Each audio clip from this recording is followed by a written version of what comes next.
anti lompat parti dibentang 11 April ini. Perdana Menteri tidak hilang kepercayaan.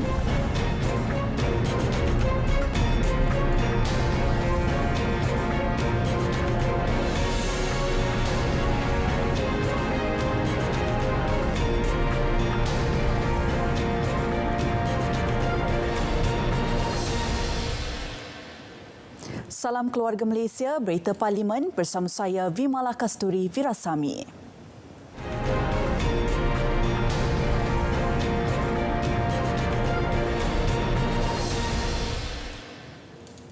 Saudara, 4 lagi rang undang-undang RUU diluluskan pada hari terakhir Dewan Rakyat bagi mesyuarat pertama penggal kelima Parlimen ke-14.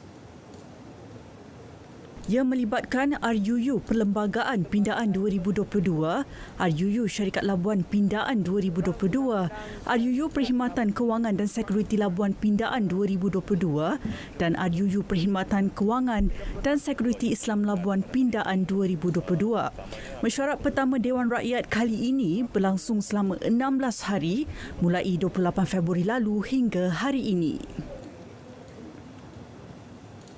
Rang undang-undang RUU anti lompat parti akan dibentang pada sidang khas Parlimen yang dijadual berlangsung 11 April ini. Menteri di Jabatan Perdana Menteri Parlimen dan Undang-Undang, Datuk Seri Dr. Wan Junaidi Tuanku Jaafar berkata, beliau telah mengadakan perbincangan dengan Perdana Menteri bagi menetapkan tarikh itu. Sidang khas tersebut boleh diadakan hingga 2 hari.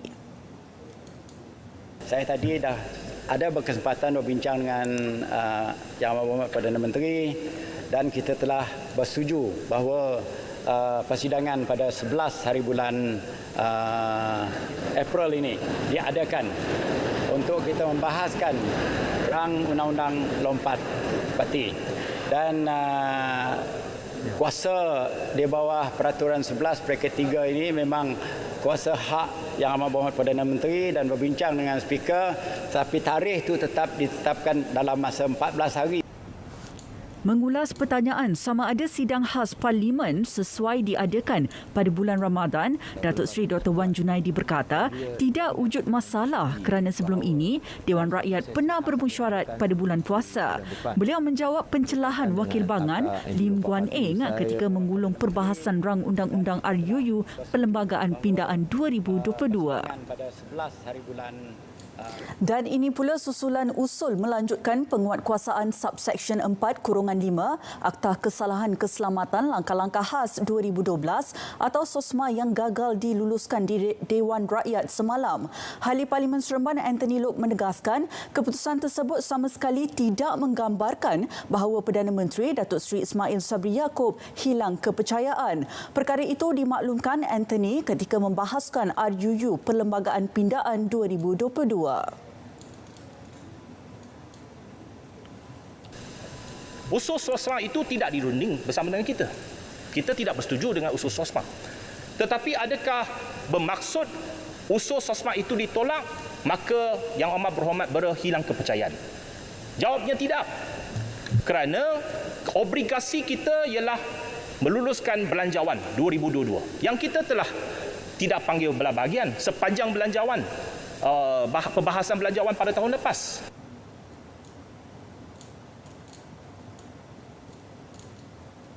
Ketika perbahasan RUU sama, Ahli Parlimen Padang Rengas Datuk Seri Muhammad Nazri Abdul Aziz menyuarakan pendapat bahawa pindaan perlembagaan bagi mengecualikan kerabat diraja daripada didaftarkan secara automatik dalam daftar pemilih Suruhanjaya Pilihan Raya perlu dilaksana. Beliau berpandangan akan timbul tanda tanya dalam kalangan rakyat jika raja dan warisnya didaftarkan sebagai pengundi secara automatik. Menurutnya, kerabat diraja sejak merdeka sehingga sekarang kekal berkecuali dan tidak memihak kepada mana-mana parti politik. Jadi dengan adanya pindaan ini, maka kita hapuskanlah apa juga syak wasangka yang mungkin ada kepada kita, iaitu bahawa raja-raja boleh mengundi, apakah mungkin dia mengundi. Tetapi dengan adanya pindaan ini sahlah, iaitu raja-raja Melayu dan waris-warisnya dan juga yang di-Pertua Negeri, mereka tidak akan mengundi. Terdahulu, sebelum sesi pertanyaan menteri bermula, Timbalan Speaker Dewan Rakyat, Datuk Muhammad Rashid Hasnun memaklumkan yang di-Pertuan Agong Al-Sultan Abdullah Riayatuddin Al-Mustafa Billah Shah memperkenan 4 akta yang diluluskan pada mesyuarat kedua penggal keempat Parlimen ke-14 yang membabitkan Akta Paten Pindaan 2022, Akta Kilang dan Jentera Pemansuhan 2022, Akta Keselamatan dan Kesihatan Pekerjaan Pindaan 2022 dan Akta Petunjuk Geografi 2022. Saya suka hendak memberitahu majlis ini iaitu ke bawah duli Yang Maha Mulia Seri Paduka Baginda Yang di-Pertuan Agong dengan limpah kurnia baginda telah memperkenankan akta-akta yang telah diluluskan oleh Parlimen ke-14 dalam mesyuarat kedua penggal keempat Parlimen ke-14 yang lalu. Bacaan kali kedua dan ketiga bagi 9 RUU dalam senarai aturan urusan mesyuarat Dewan Rakyat hari ini ditangguhkan dan akan dibawa ke persidangan akan datang. Usul penangguhan berdasarkan peraturan mesyuarat 62 Dewan Rakyat itu dikemuka Timbalan Menteri di Jabatan Perdana Menteri, Parlimen dan Undang-Undang Datuk Mas Ermiati Samsudin. Ia disokong Menteri Tenaga dan Sumber Asli, Datuk Seri Taqiyuddin Hassan. Pertama, RUU terlibat adalah RUU Perhutanan Negara Pindaan 2022, RUU Pencegahan dan Pengawalan Penyakit Berjangkit Pindaan 2021, RUU Kehadiran Wajib Pesalah-pesalah Pindaan 2021 dan RUU Anti Gangguan Seksual 2021. DR 21 Palang 2021 Rang Undang-Undang Agensi Kawalan Sempadan Malaysia Pembubaran 2021, DR 2 Palang 2022 Rang Undang-Undang Racun Pindaan 2022, DR 8 Palang 2022 Rang Undang-Undang Kawalan Padi dan Beras Pindaan 2022, DR 3 Palang 2022 Rang Undang-Undang Majlis Pembangunan Wilayah Ekonomi Pantai Timur Pindaan 2022 dan DR 12 Palang 2022 Rang Undang-Undang Suruhanjaya Bebas Takhta Kelakuan Polis 2020. Beberapa ahli parlimen mencadangkan agar penambahbaikan dilaksana terhadap sistem pengiraan undi belah bahagian bagi memastikan segala keputusan yang dicapai adalah sahih dan muktamad. Ahli Parlimen Lembah Pantai Ahmad Fahmi Muhammad Fadzil berkata, reformasi cara mengundi itu perlu diperbaiki memandangkan kaedah manual masih digunakan sekarang. Dan berlaku kita dengar contohnya ada ahli parlimen yang tak ada tapi hampir ditandakan ada kecuali ada pemerhati. Jadi mungkin kita kena kaji apa yang boleh kita lakukan. Perkara itu turut disokong Ahli Parlimen Kampar Su Kiong Siong dan Ahli Parlimen Kangar Nur Amin Ahmad yang masing-masing mahukan jaminan agar keputusan undi belah bahagian diumum tidak akan berubah lagi selain memasukkan pengesahan pemerhati dalam borang keputusan akhir pengundian. Terdahulu Yang di-Pertua Dewan Rakyat Tan Sri Azhar Azizan Harun berkata, berdasarkan peraturan mesyuarat 100, beliau meminda jumlah undi belah bahagian dalam usul lanjutan penguatkuasaan subsection 4-5 Akta Kesalahan Keselamatan Langkah-Langkah Khas 2012 semalam yang melibatkan pindaan kepada 85 ahli parlimen bersetuju berbanding 84 semalam dan jumlah tidak hadir dipinda dari 50 kepada 49 dengan pengekalan kepada jumlah tidak bersetuju adalah 86. Dalam maklum balas kepada cadangan dikemuka, Azhar berkata beliau turut bersetuju bahawa proses undian perlu diperbaiki dan bersedia membawa perkara itu kepada Jawatankuasa Peraturan selain terbuka kepada sebarang cadangan. Saudara Dewan Negara menyambung semula penggulungan bagi perbahasan usul titah diraja. Menteri Kanan Perdagangan Antarabangsa dan Industri Datuk Seri Muhammad Azmin Ali memaklumkan pelaburan yang diluluskan pada 2021 berjumlah 306.5 bilion ringgit yang meningkat 83.1% berbanding 167.4 bilion ringgit yang dicatat pada tahun sebelumnya. Pencapaian itu bukti kejayaan usaha kerajaan dalam menarik pelaburan. Menteri Kanan Perdagangan Antarabangsa. Jelas beliau, pelaburan yang diluluskan bukan bersifat MOU. Pelaburan yang diluluskan telah melalui proses kelulusan dalam Jawatankuasa Nasional mengenai Pelaburan atau dengan izin National Committee on Investment ataupun NCI yang menimbangkan permohonan lesen pengilang dan juga insentif. Apabila sesebuah syarikat memohon lesen pengilang dan insentif dalam jawatankuasa ini, ianya membuktikan komitmen yang utuh untuk melabur di dalam negara. Berdasarkan rekod di MIDA, sekitar 80% daripada jumlah pelaburan yang diluluskan akan direalisasikan, manakala 20% lagi adalah tertakluk kepada keputusan strategik syarikat berdasarkan perkembangan ekonomi global dan situasi geopolitik. Dalam perkembangan berkaitan, Datuk Seri Muhammad Azmin memaklumkan Malaysia masih boleh meneruskan kerjasama perdagangan antarabangsa meski konflik Rusia-Ukraine memberi kesan kepada ekonomi global. Malaysia sedang memantau situasi konflik di antara Rusia dan juga Ukraine. Walau bagaimanapun, kita sebagai sebuah negara dagang yang kecil senantiasa mengambil sikap dan pendirian untuk menjalin kerjasama ekonomi dengan negara-negara dagang yang lain melalui perjanjian-perjanjian perdagangan bebas yang telah pun dimeterai dan ditandatangani oleh Malaysia.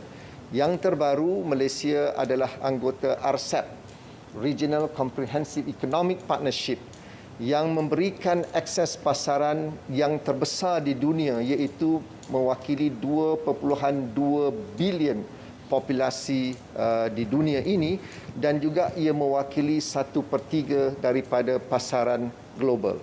Dan ini membolehkan Malaysia untuk meneruskan kerjasama dagang dengan negara-negara yang tidak terlibat dalam konflik di antara Rusia dan juga Ukraine. Mekanisme pelaksanaan gaji minimum baharu RM1,500 mulai 1 Mei sedang diperincikan. Penelitian dilaksana bagi menentukan jenis perusahaan, pekerjaan dan pengajian yang boleh melaksanakannya secara berperingkat. Ia bagi mengelak peniaga kecil dan sederhana terbeban dengan ketetapan terbaru itu. Kementerian Sumber Manusia memahami kegusaran golongan peniaga kecil dan sederhana apabila nilai paras gaji minimum dinaikkan kepada RM1,500 kelak. Justru Kementerian Sumber Manusia akan mengadakan perbincangan dengan Kementerian Pembangunan Usahawan dan Koperasi dalam masa terdekat sebelum suatu ketetapan dapat dicapai untuk melaksanakan gaji minimum. Jelas beliau lagi, majikan yang gagal mematuhi ketetapan gaji minimum baharu itu boleh didenda tidak lebih RM10,000 bagi setiap pekerja jika sabit kesalahan. Ia berdasarkan peruntukan dalam Seksyen 43 Akta Majlis Perlindungan Gaji Negara.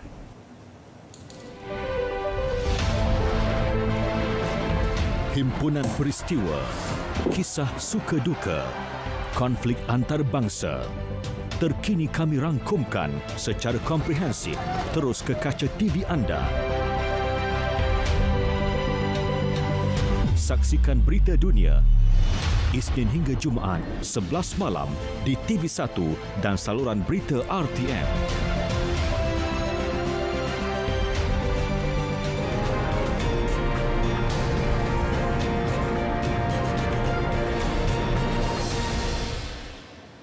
Kerajaan sedang melaksana penambahan 4 kabel dasar laut baharu.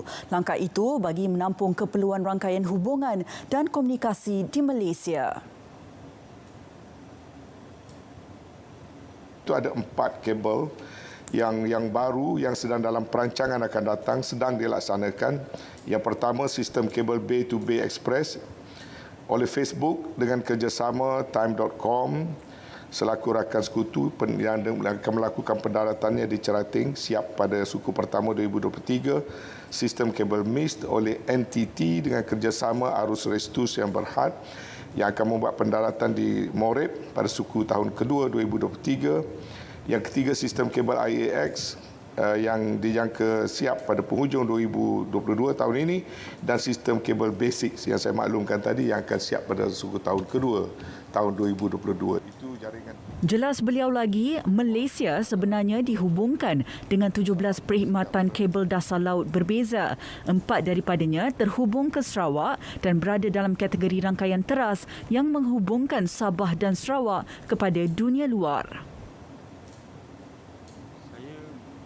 Ketika menjawab pertanyaan Senator Robert Lau Hui Yu, Tan Sri Anwar turut mengulas usaha KCOM bagi memastikan perkhidmatan internet di Sabah dan Sarawak tidak terjejas ketika ribut dan hujan lebat. Jadi langkah yang kita jalankan oleh kerajaan sekarang ialah untuk menambahkan perkhidmatan yang berasaskan kepada fixed line facilities dengan menjalankan projek-projek di bawah POP atau point of presence dengan memasang seberapa banyak jaringan gentian optik ke kawasan-kawasan yang telah terpilih. Dan negeri Sabah dan Sarawak bagi POP pertama dan kedua diberikan sejumlah peruntukan yang paling besar sekali untuk menambah bilangan point of presence yang dapat kita berikan bekalan dengan pemasangan jaringan gentian optik. Sementara itu, perkhidmatan di bawah Laman web dan aplikasi dalam talian memaparkan teknik memproses dadah sentiasa dipantau. Tindakan itu dilaksana membabitkan kerjasama strategik Kementerian Dalam Negeri KDN dengan Kementerian Komunikasi dan Multimedia KCOM. Di bawah Akta Komunikasi, dan memang Yang Berhormat Menteri Yang Budiman akan sentiasa menyalurkan dan memberikan kerjasama kepada pihak KDN untuk mengambil tindakan terhadap mana-mana talian dan aplikasi yang boleh menyumbang kepada kegiatan jenayah di dalam negara kita.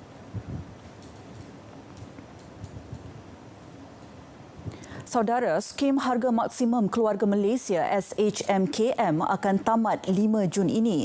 Untuk itu, Majlis Tindakan Sara Hidup Negara NAKUL dijadual bermesyuarat bulan depan bagi membincangkan strategi mengawal harga barangan dan makanan selepas SHMKM berakhir. Ia termasuk harga ayam dan telur ayam. Dan bukan sahaja melindungi kepentingan pengguna itu mustahak, malah kerajaan turut ingin memastikan tiada pihak peniaga yang menjalankan aktiviti perniagaan mereka secara tidak sihat dengan mengambil keuntungan yang tidak menusabah.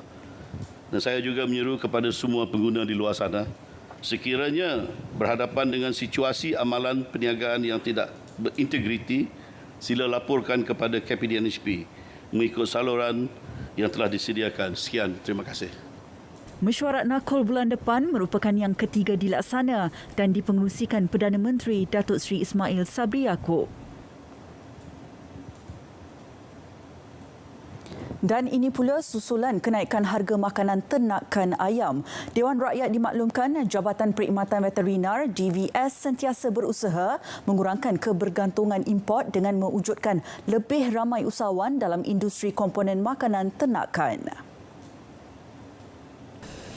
Untuk jangka panjang, kita mahu mengurangkan kebergantungan kepada sumber jagung import, iaitu dengan penanaman jagung bijian dalam negara. Keduanya, menjalankan kajian bagi menghasilkan bahan mentah gantian dari sumber tempatan seperti PKC dan PKE. Dan seterusnya untuk menyediakan bantuan geran. Dan terakhirnya untuk menawarkan geran pinjaman mudah sebanyak 200 juta melalui Agrobank.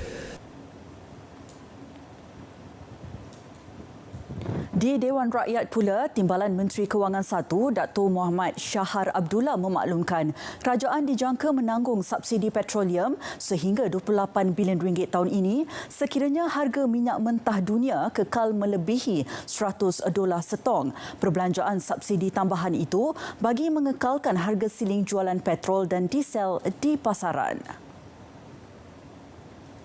Jelas beliau, kenaikan kos subsidi petroleum akan memberi tekanan kepada kedudukan fiskal kerajaan. Ini kerana komitmen pertambahan kos subsidi sepatutnya boleh digunakan untuk manfaat pembangunan ekonomi dan kesejahteraan rakyat. Kerajaan juga tidak boleh meminjam untuk membiayai belanja mengurus seperti kos subsidi. Untuk itu, kenaikan kos subsidi hendaklah diimbangi dengan pertambahan hasil dan penjimatan perbelanjaan. Namun adalah dijangkakan peningkatan jumlah tanggungan subsidi ini boleh ditampung sebahagiannya oleh potensi peningkatan hasil berkaitan komoditi. Bajet 2022 menganggarkan hasil berkaitan petroleum sebanyak 44 bilion ringgit berdasarkan kepada purata harga minyak mentah Brent pada paras $67 setong. Sehingga 14 Mac 2022, purata harga minyak Brent berada pada sekitar $96 setong. Untuk makluman yang berhormat, bagi setiap kenaikan $1 harga minyak mentah, impak kepada hasil berkaitan petroleum adalah sekitar 300 juta ringgit. Jumlah ini yang berhormat tidak mengambil kira kesan kepada dividen daripada Petronas. Walaupun memandangkan konflik Rusia dan Ukraine masih berterusan, kerajaan belum membuat unjuran sebenar peningkatan pendapatan tersebut berbanding implikasi kewangan yang perlu ditanggung melalui pemberian subsidi. Dan ini pula susulan cadangan untuk memperkenal cukai pembayaran digital terhadap agensi pelancongan dalam talian OTA. Menteri Pelancongan Seni dan Budaya Datuk Seri Nancy Shukri berkata pelaksanaannya perlu terlebih dahulu dibincang bersama Kementerian Kewangan. Itu adalah satu bidang di bawah kementerian lain. Namun begitu saya mengambil ini sebagai satu saranan yang mungkin boleh dipertimbangkan bersama oleh MUTEK untuk dibincangkan bersama dengan Kementerian Kewangan nanti. Terima kasih. Jelas beliau lagi, kementeriannya sentiasa berbincang dengan OTA yang beroperasi di luar negara untuk berdaftar di bawah syarikat perniagaan pengendalian agensi pelancongan dan agensi pengembaraan. Ia bagi memudahkan urusan cukai dikenakan kepada syarikat terbabit. Tambah Datuk Seri Nancy, kebanyakan agensi luar negara itu tidak mempunyai premis atau pejabat di Malaysia hingga menyukarkan kementerian mengambil tindakan undang-undang dan penguatkuasaan.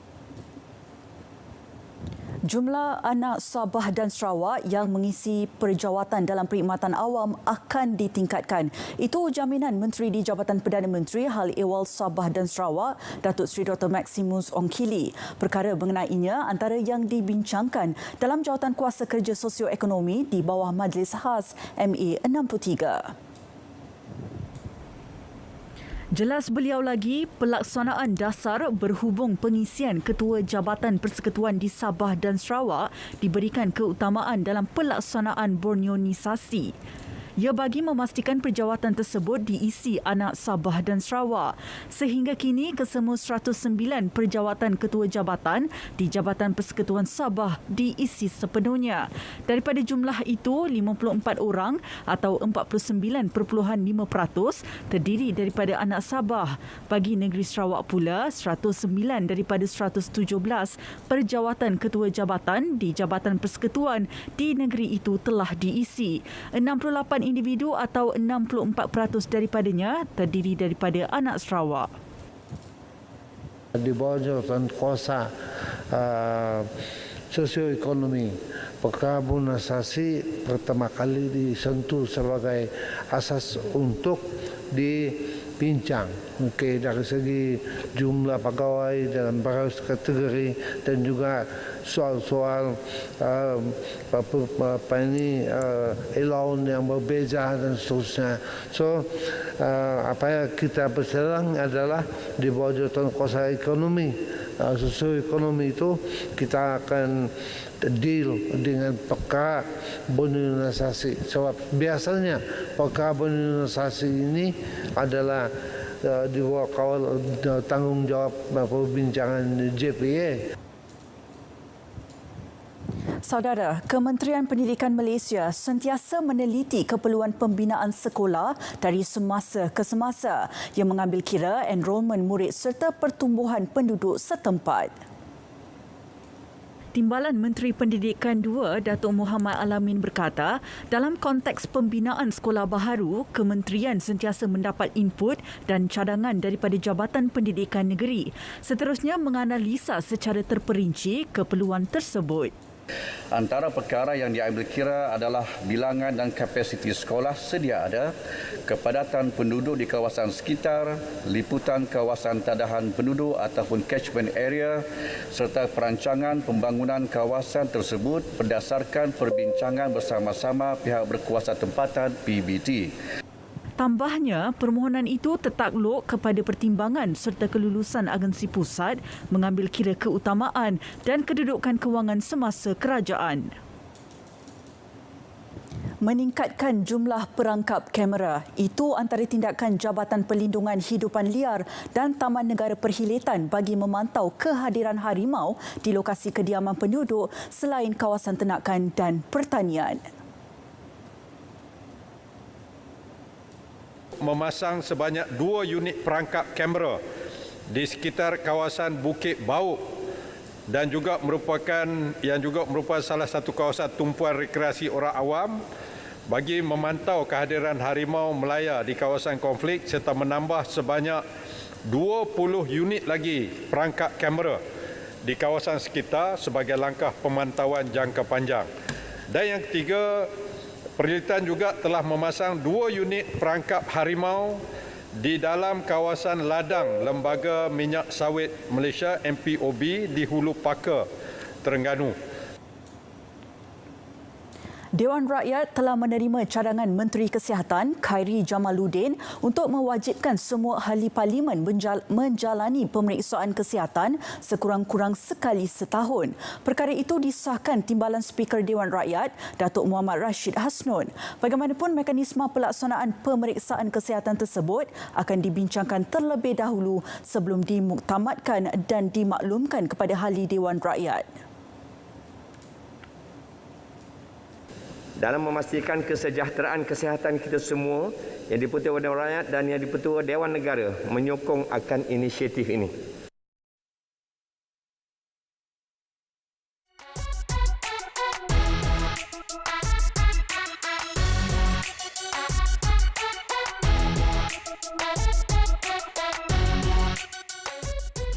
Pendaftaran kemasukan menggunakan MySejahtera masih diwajibkan, tetapi dikecualikan untuk kawasan terbuka yang tidak sesak dan tiada perhimpunan ramai. Tambahan pula, MySejahtera, MySJ Trace diwajibkan untuk tempat tertutup yang dipenuhi tetamu ataupun pengunjung.